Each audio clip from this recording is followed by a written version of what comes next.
बस छोटी सी 3 क्वेश्चन है मेरे पास। 3 छोटे छोटे से तो 3 नहीं 1। हाँ ठीक है, एक में कर देता हूँ। हाँ सर किसी प्रत्येक न्यूज़ चैनल का न्यूज़ एंकर बनने पर वो चैनल ओनर्स का इस न्यूज़ एंकर की न्यूज़ जो डिलीवरी होता है उस पर कितना असर होता है, कितना प्रभाव होता है? जैसे कि कभी कोई कॉन्ट्रडिक्शन होता है तो उसको कैसे डील किया जाता है कि आप कुछ और बोलना चाहते हैं तो फिर कुछ और स्क्रिप्ट टाइप का है। दूसरा है कि अपने सरकारी न्यूज़ चैनल जो है जैसे दूरदर्शन, उनकी इतनी दुर्दशा क्यों है?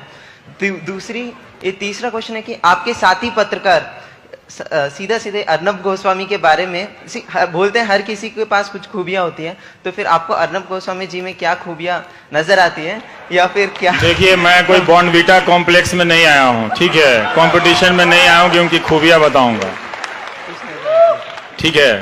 तो ये इसको रहने दीजिए, उनमें जब खूबियां नजर आ जाएंगी तो वो भी बता देंगे आपको।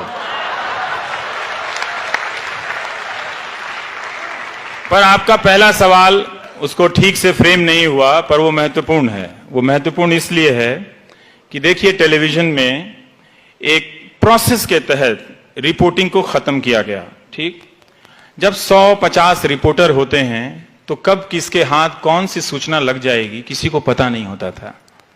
तो कुछ खबरें दब भी जाती थी यहां तो वहां से निकल आती थी, कोई इधर से कोई उधर से, खबरें टहलती थी लोकतंत्र में। लेकिन रिपोर्टर को हटा दिया गया और न्यूज रूम में एक स्टार सिस्टम लाया गया जिसका बेनिफिशियरी मैं भी हूं।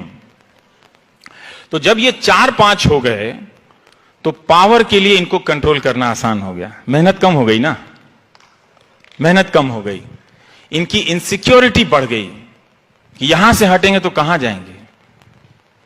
तो उस कुर्सी को बचाने के लिए वो लगातार पावर से बैलेंस करते हैं। तो जैसे ही लगेगा कि कोई नेता 20 साल तक नहीं हारने वाला है, उस हफ्ते आप उस एंकर की देखेंगे जुबान बदल जाएगा। जैसे ही लगेगा कि ये नेता लगता है कि अगले साल हार सकता है, तो उसकी जुबान बदलने लगती है कि वो दिन रात अपना एक बैलेंस खोज रहा है और वो खुद ही ऑब्जेक्टिव नहीं है। ये आसान है। तो यही हुआ है कि पिछले 10 साल में टीवी चैनलों से रिपोर्टिंग खत्म कर दी गई है। अब किसी के पास इंफॉर्मेशन नहीं है, सबके पास परसेप्शन है, जो बहुत आसान है करना। एक टाई और एक कोट की जरूरत है और रात में 1 घंटा समय की जरूरत है। आप इस मुल्क को बिना कुछ किए बर्बाद कर सकते हैं। One question here and I'll come back to you. I'm sorry, many questions. One hand here and then. Thank you. Go ahead, short question. Thank you Ravi ji. जो एक नाम 350 किलोमीटर से मुझे यहाँ खींच के लाया है। 350 किलोमीटर से जी, थैंक यू।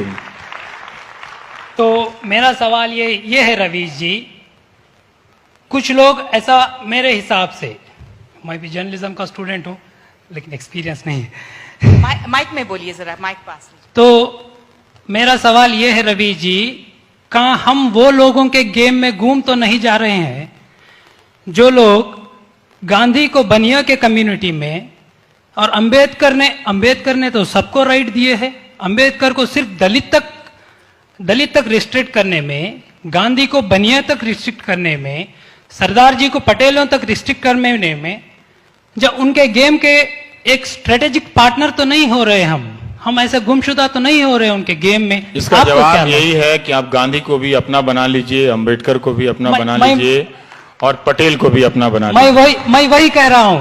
तो हम सब सारा इतिहास भी अगर वही उन्हीं को तय करने दीजिएगा, वो वर्तमान तो संभाल नहीं पा रहे, इतिहास भी बदल देंगे।